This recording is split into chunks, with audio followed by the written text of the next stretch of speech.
Olá, tudo bem? Meu nome é Marcel Saliba e junto com o Renan nós vamos apresentar o nosso trabalho de eletrotécnica.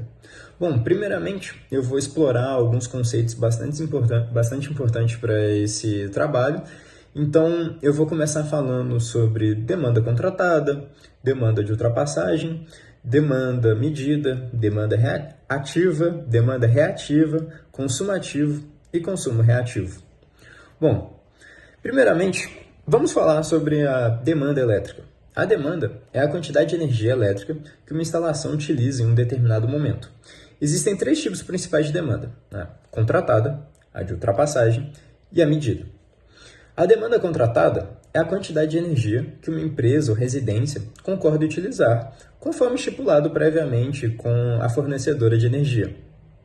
Essa demanda é acordada com base no consumo estimado. Por exemplo, um restaurante pode contratar uma demanda de 50 kW para garantir que todos os equipamentos da cozinha funcionem simultaneamente sem problemas. É importante não subestimar a demanda contratada, pois excedê-la pode acabar resultando em penalidades significativas. Em empresas, a demanda contratada é frequentemente ajustada periodicamente para refletir mudanças no consumo. A demanda de ultrapassagem ocorre quando a demanda medida excede a demanda contratada. Esse excesso de consumo pode gerar custos adicionais, pois o fornecedor de energia normalmente cobra uma taxa mais alta pela energia que ultrapassa o limite contratado. Por exemplo, se uma fábrica tem uma demanda contratada de 100 kW, mas atinge 120 kW durante o pico de produção, ela vai pagar uma taxa extra de 20 kW adicionais. Então, monitorar esse uso de energia e ajustar hábitos de consumo pode ajudar a evitar essas ultrapassagens. Bom, então a demanda medida é basicamente então a quantidade real de energia utilizada em um período específico. Esse valor é registrado pelos medidores instalados na sua residência ou na sua empresa. Então, por exemplo, uma escola pode ter uma demanda medida de 30 kW durante o horário de aulas, devido ao uso de iluminação, computadores e ar-condicionado. Os medidores registram a demanda máxima em intervalos regulares, geralmente de 15 minutos a 1 hora, e essa leitura é usada para calcular a demanda média. Então, vamos agora diferenciar a demanda ativa da demanda reativa. A demanda ativa é a energia efetivamente utilizada para realizar trabalho, como acender lâmpadas, operar máquinas e alimentar dispositivos eletrônicos em geral. Essa é a energia que vemos refletida na maioria das contas de luz do nosso país. A demanda ativa, então, é medida em quilowatts e representa a energia que realiza um trabalho útil. Em uma instalação industrial, por exemplo, a demanda ativa pode ser vista no funcionamento de maquinário pesado e equipamento de produção. O exemplo claro disso seria, por exemplo, uma serra elétrica em uma marcenaria, que utiliza demanda ativa para cortar madeira. Já por outro lado, a demanda reativa é a energia que não realiza trabalho, mas é necessária para criar e manter campos magnéticos, em equipamentos como motores e transformadores. Apesar de não realizar um trabalho útil diretamente, essa energia é essencial para o funcionamento de muitos dispositivos elétricos. Então, a demanda reativa ela é normalmente medida em kVA reativos. Então, equipamentos como motores de indução, transformadores, precisam da energia reativa para operar eficientemente. Por exemplo, um motor de ventilador de um grande armazém utiliza a demanda reativa para manter o campo magnético que permite seu funcionamento contínuo. Já, no entanto, um excesso da demanda reativa pode sobrecarregar o sistema elétrico, resultando em perdas de energia e custos adicionais. Então agora vamos falar sobre o consumo ativo e o consumo reativo. O consumo ativo é a quantidade total de energia elétrica utilizada para realizar trabalho útil durante um período de tempo. Esse consumo ele é normalmente medido em kWh. Então, por exemplo, uma lâmpada de 100 watts, se estiver acesa por 10 horas, isso seria um consumo ativo de 1 kWh. Então, entender o consumo ativo é crucial para gerenciar os custos de energia. Em uma residência, eletrodomésticos como geladeiras, máquinas de lavar e ar-condicionados contribuem significativamente para o consumo ativo. Em ambientes comerciais, a iluminação, computadores e outros equipamentos eletrônicos são os principais consumidores. Por exemplo, um escritório com 10 computadores ligados por 8 horas por dia terá um consumo ativo considerável no final do mês. Já o consumo reativo refere-se à energia necessária para manter os corpos magnéticos em dispositivos como motores elétricos, transformadores. Essa energia não realiza trabalho útil diretamente, mas é necessária para o funcionamento dos equipamentos. Em instalações industriais, por exemplo, o consumo reativo pode ser significativo devido ao grande número de motores e transformadores utilizados. Por exemplo, uma fábrica com vários motores de grande porte pode ter um consumo reativo elevado, o que pode afetar a eficiência energética global da instalação. Embora o consumo reativo não seja cobrado diretamente, na maioria das contas de energia residenciais, ele pode ser monitorado e gerenciado para melhor eficiência energética. Em instalações comerciais e industriais, é comum utilizar capacitores ou outros dispositivos de correção de fator de potência para minimizar o consumo reativo e evitar cobranças adicionais. Por exemplo, uma empresa pode instalar bancos de capacitores para compensar a energia reativa e melhorar o fator de potência, reduzindo assim os custos operacionais. Bom, da minha parte é isso. Muito obrigado. Agora eu vou passar para o meu parceiro de trabalho, Renan, que vai falar um pouco mais sobre alguns conceitos durante esse trabalho e fazer a finalização. Muito obrigado por assistir até aqui. Boa tarde, professora. Assim como o Marcelo fez as devidas apresentações, meu nome é Renan e eu vou prosseguir com o nosso trabalho. A partir de demanda, né, reativa excedente e consumo reativo excedente. O que, de certa forma, eles são semelhantes, porém existe uma diferença, qual eu vou dizer. A demanda reativa excedente, ela refere-se à quantidade de potência reativa que ultrapassa os limites estabelecidos pela concessionária de energia elétrica para um determinado consumidor, né? E já o consumo reativo excedente ocorre quando a quantidade de energia reativa utilizada por um consumidor ultrapassa os limites estabelecidos no contrato com a concessionária de energia elétrica. Agora, falando de fator, né, temos o fator de potência e o fator de carga. E o fator de potência, muito utilizado, é uma medida de eficiência com que a energia elétrica é utilizada em um sistema elétrico. Ela indica a proporção da potência elétrica que está sendo convertida em trabalho útil, ou seja, potência ativa, em relação à potência total fornecida ao sistema, né, potência aparente. Agora, falando de fator de carga, é uma métrica também muito utilizada para avaliar a eficiência de utilização de uma instalação elétrica ou de um sistema de geração de energia ao longo do tempo.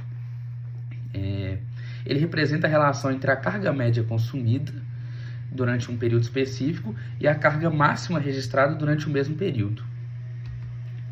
Agora, falando de valor tarifário, temos três, né, temos três bem semelhantes, né, que é o UFR, né, que é uso de fios e equipamentos em rede de distribuição, o FDR, que é uso de fios e condutores de distribuição em rede, e o DMCR, né, que é demanda máxima de carga registrada.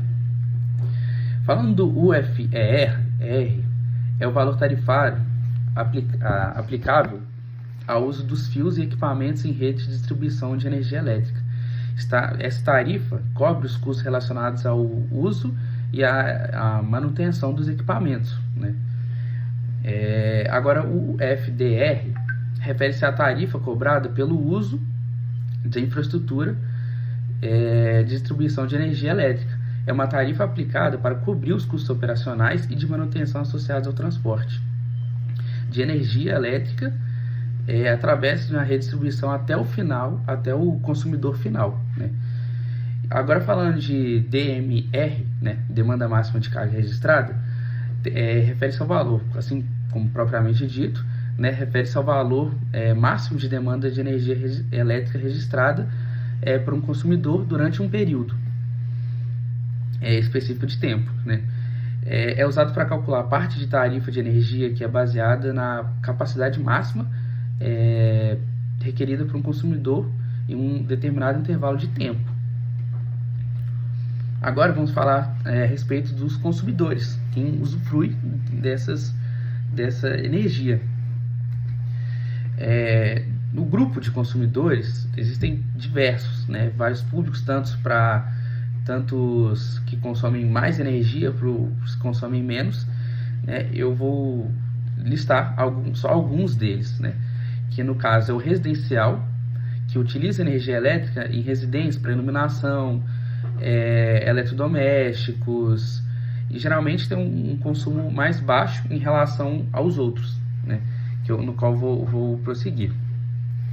Tem o consumidor comercial, né, que vão ser lojas, restaurantes, escritório, negócios, né. Então, assim, eles utilizam conta de luz, vão na iluminação, quer dizer.